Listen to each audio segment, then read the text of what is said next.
So we are doing class 11th book Hornbill, chapter 1, The Portrait of a Lady, written by Khushwant Singh. Khushwant Singh एक Punjabi author हैं और बहुत famous हैं all over the country and in the world.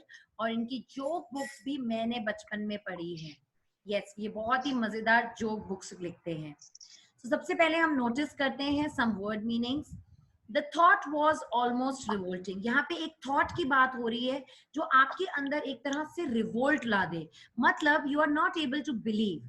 और वो thought होती है खुशवंत सिंह के लिए कि उनकी जो ग्रैंड मदर है, जिनके ऊपर उन्होंने ये स्टोरी लिखी है, कि वो किसी जमाने में बहुत खूबसूरत यंग थी. An expanse of pure white serenity.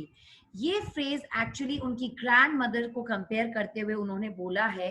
जैसे आप माउंटेन्स को देखते हो, उस खूबसूरती को देख के जो आपको एक राहत और एक कामनेस महसूस होती है, वो बिल्कुल वैसी ही उनको लगती थी. A turning point. Turning point वो होता है जो आपकी लाइफ में कुछ चेंजेस ले आए, कोई महत्वपूर्ण changes. Accepted her seclusion with resignation. Seclusion का मतलब होता है अकेलापन, और रेजिग्नेशन का मतलब आप किसी चीज को अपना लेते हो उस चीज से लड़े बिना. तो उन्होंने अपना अकेलापन अपना लिया था. एक्चुअली स्टोरी में जो ऑथर है वो खुशवंत सिंह और उनकी ग्रैंड मदर विलेज में बहुत एक साथ रहते थे, तो उनका बॉन्ड बहुत स्ट्रॉन्ग और बहुत अच्छा था. मगर जब वो पढ़ने बाहर चले जाते हैं और ये लोग सिटी में शिफ्ट हो जाते हैं, तो वो अकेली पड़ जाती हैं. वो रिश्ता थोड़ा सा कमजोर हो जाता है. तो वो उन्होंने एक्सेप्ट कर लिया, क्योंकि बच्चे की हायर स्टडीज में बच्चा बिजी हो जाता है. तो ये कहीं ना कहीं बहुत सारे लोग फील करते हैं. A vertebral bedlam of chirpings. ये है बेसिकली जब वो शिफ्ट हो जाती हैं सिटी में, तो वो चिड़ियाओं को दाना खिलाती हैं. तो वो जो चिड़ियाएं खूब सारा शोर मचाती हैं, ये उसके लिए यूज किया गया है. फ्रिवलस रिब्यूक्स. फ्रिवलस मतलब बहुत ज्यादा जोर के, और रिब्यूक का मतलब होता है सिर्फ डांट नहीं बल्कि अच्छे से डांट वाट. तो जो ग्रैंड मदर चिड़ियाओं को दाना खिलाती हैं, तो वो चिड़ियाएं बहुत चू चू करती हैं, बहुत क्योस करती हैं, तो वो अच्छे से उनको डांटती है, जैसे कि वो चिड़िया से बात कर रही है और चिड़िया अच्छे से समझती है. नेक्स्ट है the sagging skins of the dilapidated drum. ये बात हो रही है कि किस तरह से वॉर्न आउट हो चुका है, खराब हो चुका है ड्रम. उसका जो स्किन होता है जिसमें हम ऐसे ऐसे करके बजाते हैं, वो पूरी तरह से खराब हो गया था. Now let's start with the chapter. My grandmother, like everybody's grandmother, was an old woman. She had been old and wrinkled for the 20 years that I had known her. तो वो बोलता है कि मेरी जो ग्रैंड मदर है वो बिल्कुल किसी और की ग्रैंड मदर जैसी थी. ओल्ड थी और बिल्कुल उनके स्किन पे बहुत सारे रिंकल्स थे, और ऐसा 20 सालों से वो देख रहा था. ठीक है, तो 20 सालों से जब तक वो उसको जानता है और देख रहा था, तब से ऐसा ही था. People said that she had once been young and pretty and had even had a husband. और लोग मुझे बताते हैं कि वो एक टाइम पे बहुत खूबसूरत और बहुत जवान थी और उनका कोई पति भी था. But that was hard to believe. पर मेरे लिए ये सब मानना बहुत ही मुश्किल था. My grandmother's portrait hung above the mantelpiece in the drawing room. तो ड्राइंग रूम में जो मेंटल पीस है उसके ऊपर ग्रैंडमदर की पोर्ट्रेट लटकी हुई है. He wore a big grandfather की पोर्ट्रेट लटकी हुई है. और वो ग्रैंडफादर कैसे हैं? He wore a big turban. आपने देखा होगा सरदार लोग टर्बन पहनते हैं, जिसको पगड़ी बोलते हैं हिंदी में. तो उन्होंने वही पहनी है. एंड लूज फिटिंग क्लोथ्स, और ढीले ढाले कपड़े पहने हैं. His long white beard covered the best part of his chest. और वो जो उनकी दाढ़ी है वो उनके पूरे की पूरे जो फ्रंट है चेस्ट का, वहां तक कवर कर रही है. And he looked at least 100 years old. और वो कहता है कि वो ऐसा लग रहा है उनको देखकर कि वो 100 साल उनकी उम्र है. He did not look the sort of person who would have a wife or children. और वो बिल्कुल ऐसे लगता नहीं है कि वो एक इस तरह के इंसान होंगे. उनकी फोटो को देख के उसको लग रहा है बच्चे को कि उनकी कोई बीवी या कोई बच्चा होगा. He looked as if he could only have lots and lots of grandchildren. और वो इतने बूढ़े हैं फोटोग्राफ में 100 साल के, तो उनको देख के तो बस यही लगता है कि उनके बहुत सारे ग्रैंडचिल्ड्रन होंगे, ये तो दादाजी बनने के लिए पैदा हुए. As for my grandmother being young and pretty, the thought was almost revolting. और जब यही बात मैं अपनी ग्रैंड मदर के लिए सोचता हूँ, वो बच्चा बोल रहा है ना, तो वो भी बहुत ही रिवोल्टिंग थॉट है, क्योंकि मैंने उनको भी हमेशा रिंकल्ड और बूढ़ी देखा है. तो I can't imagine that she was young and pretty. So it's very difficult to understand. She often told us of the games she used to play as a child. That seemed quite absurd and undignified on her part. और जब वो बताती थी कि मैं ये game खेलती थी, या कुछ भी बताती होंगी, मैं पेड़ से कूदती थी क्योंकि पुराने टाइम के लोग ऐसे करते होंगे, या आम चुराते थे, तो वो सब चीजें सुनकर उसको बहुत ही अजीब लगता था ऑथर को, और उसको लगता था बहुत ही अनडिग्निफाइड है यार, मतलब ये तो शोभा ही नहीं देता इनको. And we treated it like the fables of the prophets she used to tell us. और जिस तरह से वो हमें fables सुनाती थी, stories सुनाती थी prophets के बारे में, हम बिल्कुल वैसे ही उसको कहानी की तरह समझते थे. मतलब हम believe नहीं कर सकते थे कि वो सच है. She had always been short and fat and slightly bent. तो अब वो उनका फिजिकल अपीयरेंस हमको समझा रहे हैं ताकि हम इमेजिन कर सकें कि ग्रैंडमदर कैसी थी. वो हाइट में काफी शॉर्ट थी, थोड़ी मोटी सी थी, और स्लाइटली बेंट थी वो. आपने देखा होगा कुछ लोग जो बूढ़े हो जाते हैं, काफी एजेड हो जाते हैं, है ना. Her face was a crisscross of wrinkles running from everywhere to everywhere. और वो इतनी ओल्ड हो चुकी थी कि जो उनका मुंह है ना, उसमें पूरे ऐसे ऐसे ऐसे क्रिस क्रॉस बने हुए थे, और पूरे मुंह पे सिर्फ झुर्रियां ही झुर्रियां थी, और वो सारे मुंह पर थी. No, we were certain she had always been as we had known her. और हमारे दिमाग में बड़ी क्लियर पिक्चर थी कि जैसे हमने इनको जाना है, बूढ़ा, ये हमेशा से वैसी ही थी, old.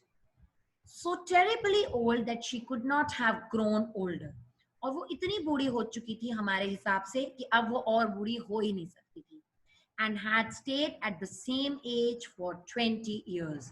और 20 साल से हमें वो बिल्कुल वैसी की वैसी दिख रही थी. She could never have been pretty, but she was always beautiful. वो कहता है बड़ी खूबसूरत सी बात, क्योंकि हर बच्चे के लिए उसकी जो दादी माँ है ना, वो एक बहुत खूबसूरत है ना, वो यादें, उनके साथ बिताया हुआ पल. तो वो कहता है वो खूबसूरत उस सेंस में नहीं हो सकती जिस सेंस में एक लड़का इमेजिन करेगा, बट हाँ, वो बहुत सुंदर थी, you know. She hobbled about the house in spotless white, with one hand resting on her waist to balance her stoop. Stoop कहते हैं ऐसे वो झुकाव को. तो एक हाथ उनको हमेशा कमर पे रखना पड़ता था, और वो हमेशा घर में जैसे टेढ़े मेढ़े चलती थी, हॉबल्ड करके चलती थी, और स्पॉटलेस व्हाइट कलर की हमेशा उन्होंने साड़ी पहनी होती थी. पुराने जमाने में वैसे भी if there is a women who is a widow, तो वो लोग व्हाइट साड़ीज ही प्रेफर करते थे, बट आजकल ऐसा नहीं है. And the other telling the beads of a rosary. और दो हाथों में से एक तो कमर पे रखती थी ताकि वो अपनी कमर को सपोर्ट दे पाए, और दूसरे हाथ में वो रोजरी रखती थी. आपने देखा होगा एक माला गोल सी, and you can just Ram Ram Ram Ram कहते रहते हैं वो. So she used to do that.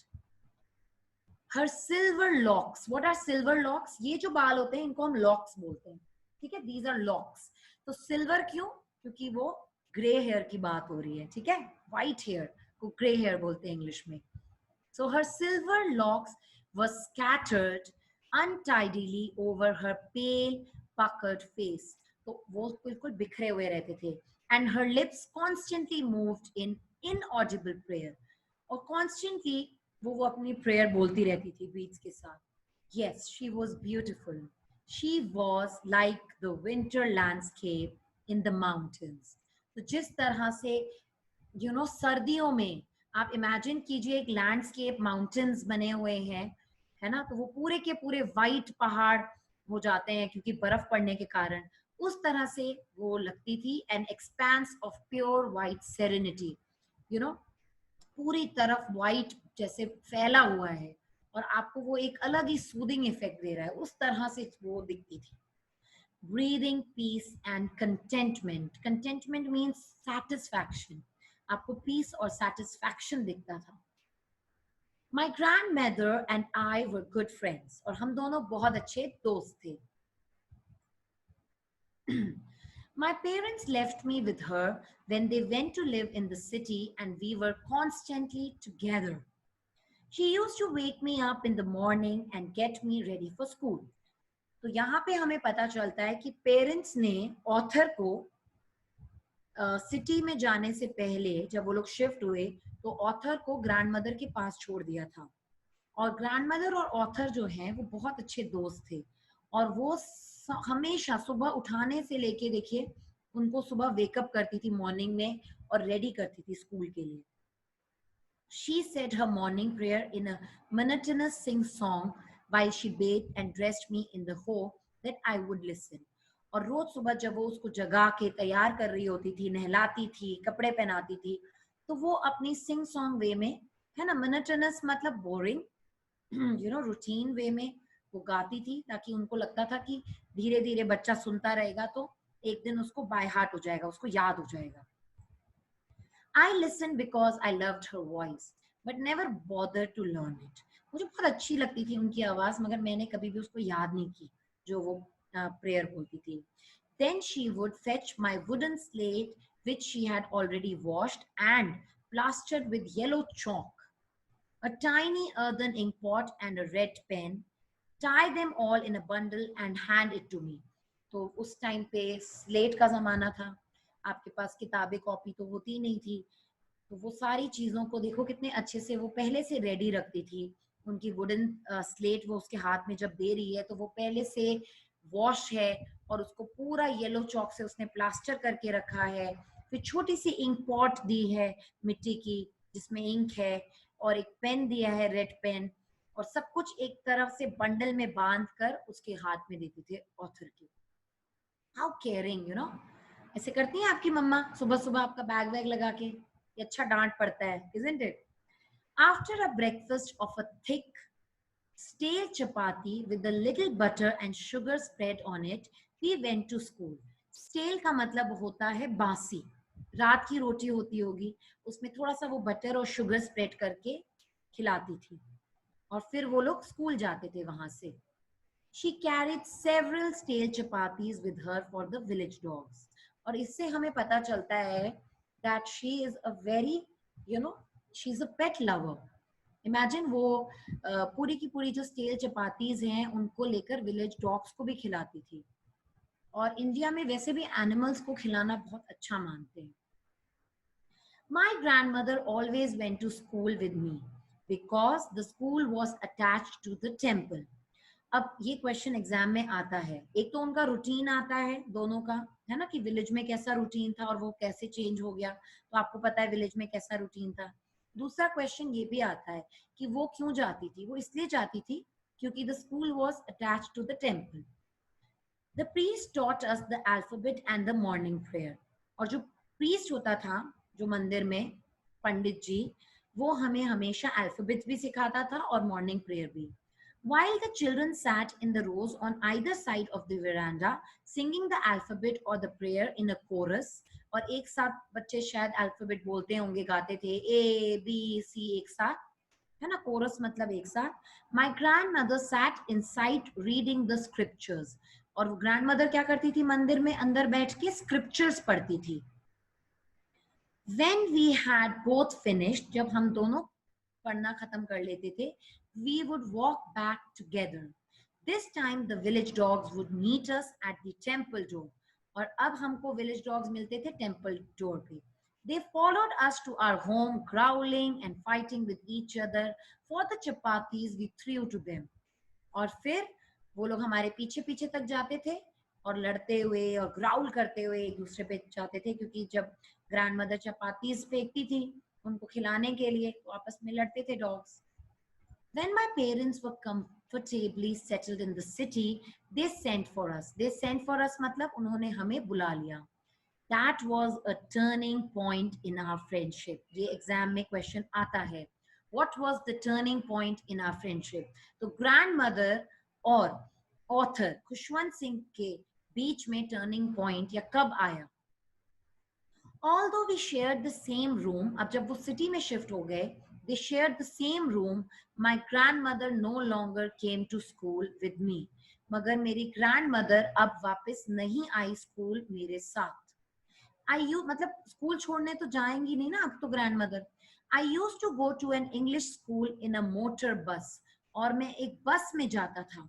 There were no dogs in the streets and she took to feeding sparrows in the courtyard of our city house. और अब तो कोई कुत्ते नहीं थे स्ट्रीट्स में, तो अब वो क्या कर रही थी?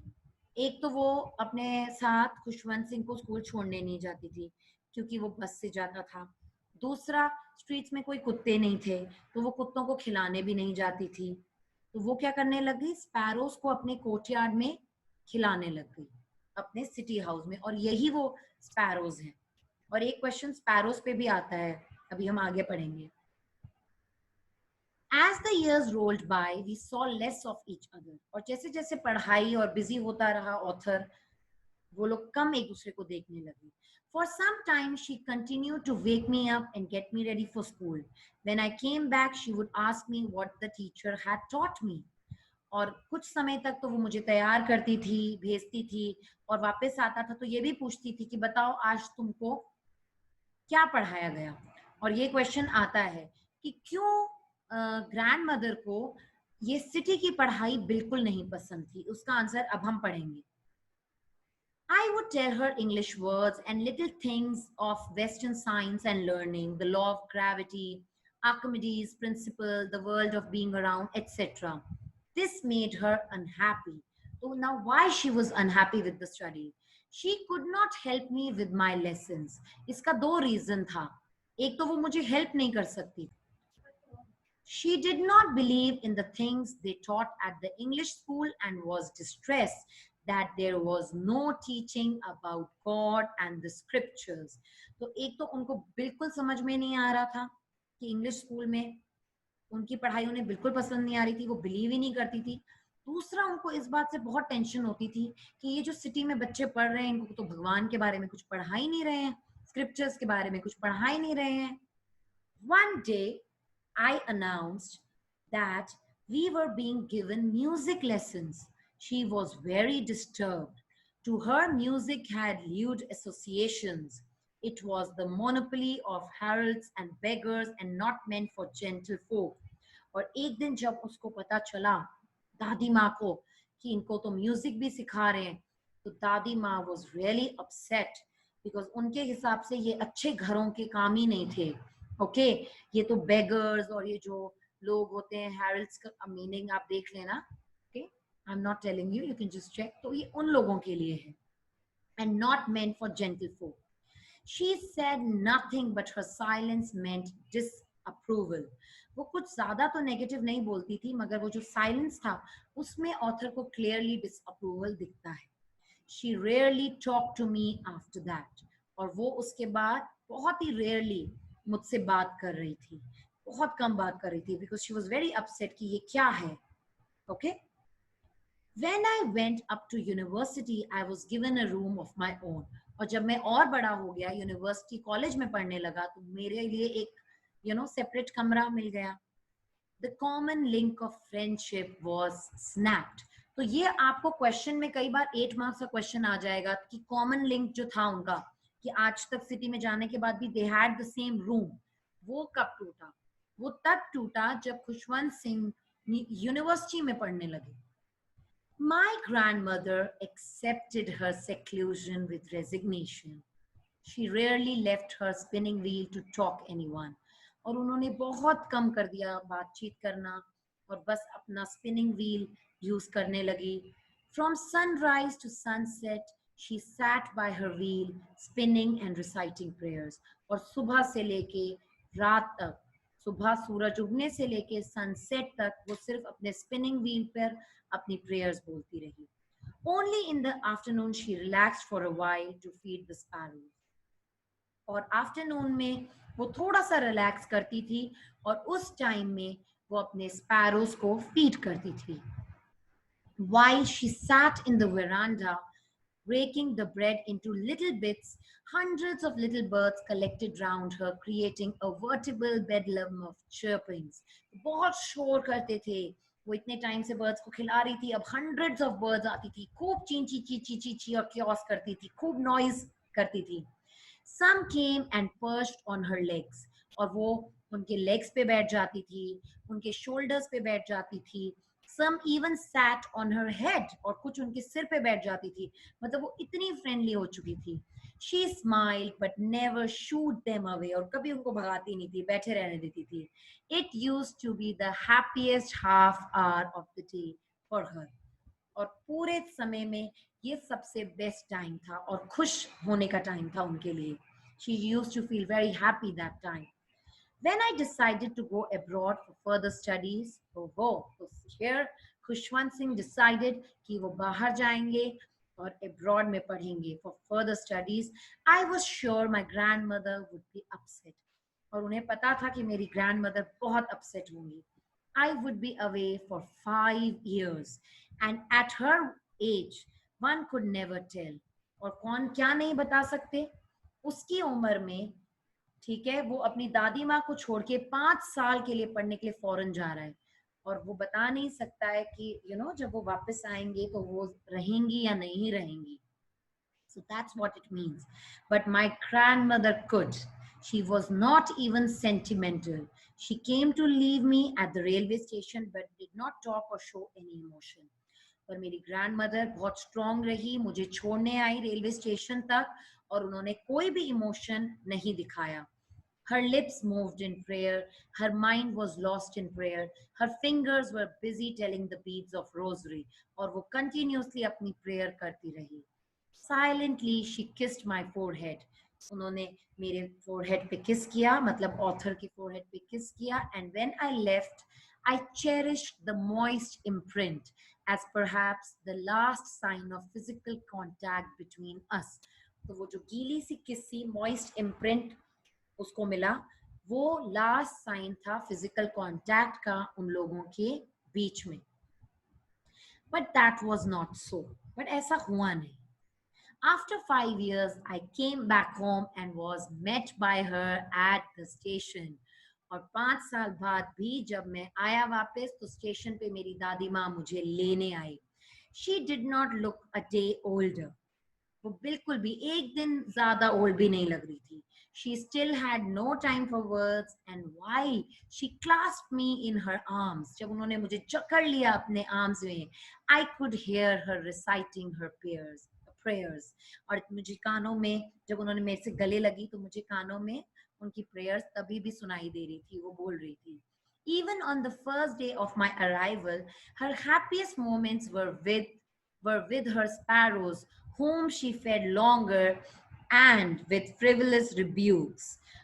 और वही उनका happiest moment था मेरे आने के बाद भी, जो उनका पहले टाइम पे था, है ना, स्पैरोज के टाइम पे वो जो उनका टाइम रहता है, और अब वो थोड़ा ज्यादा टाइम, फेड लॉन्गर मतलब ज्यादा टाइम उनको खिलाती थी और खूब डांटती फटकारती थी. आई थिंक यहाँ तक क्लियर है. अब हम आगे In the evening, a change came over her.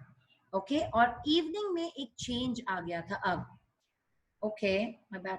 So let's see कितना चलता है. Just give me 1 second. My laptop.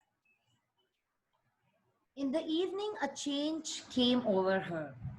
She did not pray. She collected the women of the neighborhood, got an old drum and started to sing. Evening में उसको एक change पता चला, author को. उन्होंने देखा कि वो प्रे नहीं कर रही हैं. उन्हें नेबरहुड की सारी औरतों को इकट्ठा किया और एक ओल्ड ड्रम लेकर आई और खूब ड्रम बजा बजा के गाना गाने लगी.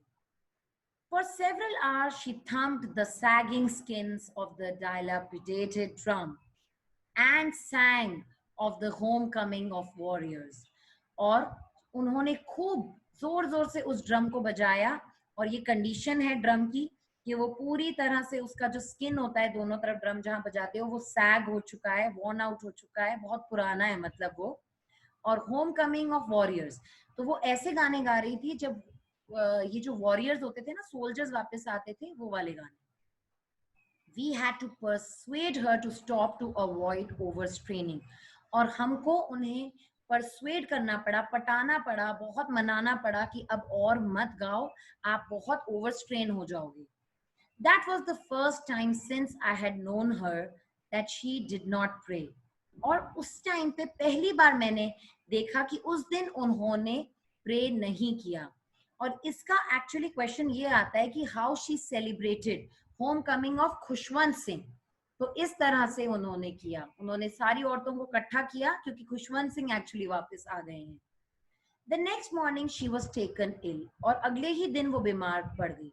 It was a mild fever and the doctor told us that it would go. But my grandmother thought differently. Doctor ने बोला बहुत ही हल्का सा बुखार है और सब ठीक हो जाएगा, मगर मेरी ग्रैंड मदर को कुछ अलग ही आभास हो गया था. She told us that her end was near. She said that since only a few hours before the close of the last chapter of her life, she had omitted to pray. She was not going to waste any more time talking to us. उन्होंने बहुत clearly अपने मरने से कुछ घंटे पहले हमको बोल दिया कि कुछ घंटे बचे हैं और अब मैं कुछ नहीं करना चाहती हूँ, ओके, और मेरा अंत करीब आ चुका है. और उन्होंने बोला अब मैं और टाइम वेस्ट नहीं करूंगी किसी से बात करके, और उन्होंने ये बता दिया. We protested, but she ignored our protest. She lay peacefully in bed praying and telling her beads. और वो सिर्फ प्रेयर करने लग गई, उन्हें लगा मेरा अंत आ चुका है. Even before we could suspect, her lips stopped moving and the rosary fell from her lifeless fingers. और हमें पता भी चलता उससे ही पहले प्रेयर करते करते अचानक उनके लिप्स शांत हो गए और उनके हाथ में जो रोजरी वो बोलती थी वो गिर गई. A peaceful pallor spread on her face and we knew that she was dead. और उनके मुंह पे हमें एक अलग ही तरह की शांति दिख रही थी और हमें पता चल गया कि she was no more. She passed away peacefully. We lifted her off the bed and, as is customary, laid her on the ground and covered her with the red shroud. और जिस तरह से हमारे कस्टम में था, हमने उनको ground पे लिटा दिया और उनको कवर कर दिया. After a few hours of mourning, मातम के बाद कुछ घंटों के मातम, mourn is like मातम करते हैं, we left her alone to make arrangements for her funeral. हम लोगों ने उनकी funeral का arrangement करना शुरू किया. In the evening, we went to her room with a crude stretcher to take her to be cremated. और हम एक स्ट्रेचर लेकर आए, क्रूड मतलब रॉ है ना, रफ सा एक स्ट्रेचर उनको मिला, स्ट्रेचर जिसमें लेटा के आप बॉडी को लेके जाते हो क्रीमेट करने के लिए, अंतिम संस्कार करने के लिए. The sun was setting and had lit her room and veranda with a blaze of golden light. और उनके रूम में एक अलग सी गोल्डन लाइट सनसेट की वजह से पड़ रही थी. We stopped halfway in the courtyard. और हम फिर उस कोर्टयार्ड में रुक गए थोड़ा सा देर क्योंकि वो उनका बेस्ट टाइम होता था. All over the veranda and in her room, right up to where she lay dead and stiff wrapped in the red shroud, thousands of sparrows sat scattered on the floor. तो जब हम उनको बाहर भी लेके आए तो हर जगह, ठीक है, वरांडा में, ओके, और जहां उनकी डेड बॉडी को रखा गया था, उनको लेटाया था और उस कपड़े में टाइटली रोल करके रखा था, थाउजेंड्स ऑफ स्पैरो वहां बैठे हुए थे और बिखरे हुए थे. इमेजिन, इतने सारे अगर स्पैरोज एक जगह हैं तो क्या वहां पर शोर हो रहा होगा. There was no chirping. We felt sorry for the birds and my mother fetched some bread for them. और हमें बहुत बुरा लगा बर्ड्स के लिए और मदर ने कुछ ब्रेड के टुकड़े बर्ड्स पे डाल दिए कि चलो दादी माँ नहीं है तो मैं खिला देती हूँ. खुशवंत सिंह की मदर ने डाले. She broke it into little crumbs the way my grandmother used to and threw it to them. The sparrows took no notice of the bread. और वो sparrows ने बिल्कुल जरा सा भी ध्यान नहीं दिया ब्रेड के ऊपर. When we carried my grandmother's corpse off, they flew away quietly. और जब हम उनकी डेड बॉडी लेके चले गए, corpse means dead body, सारे sparrows चुपचाप उड़ गए बिना कुछ खाए. Next morning, the sweeper swept the breadcrumbs into the dustbin. और next morning sweeper ने वो सारे breadcrumbs झाड़ू लगा के dustbin में डाले. So this is another very very important question जो एग्जाम में आता है कि बर्ड्स ने किस तरह से बाय किया ग्रैंडमदर को. So this is the chapter. Okay. Thank you and join us for the next class for a new chapter.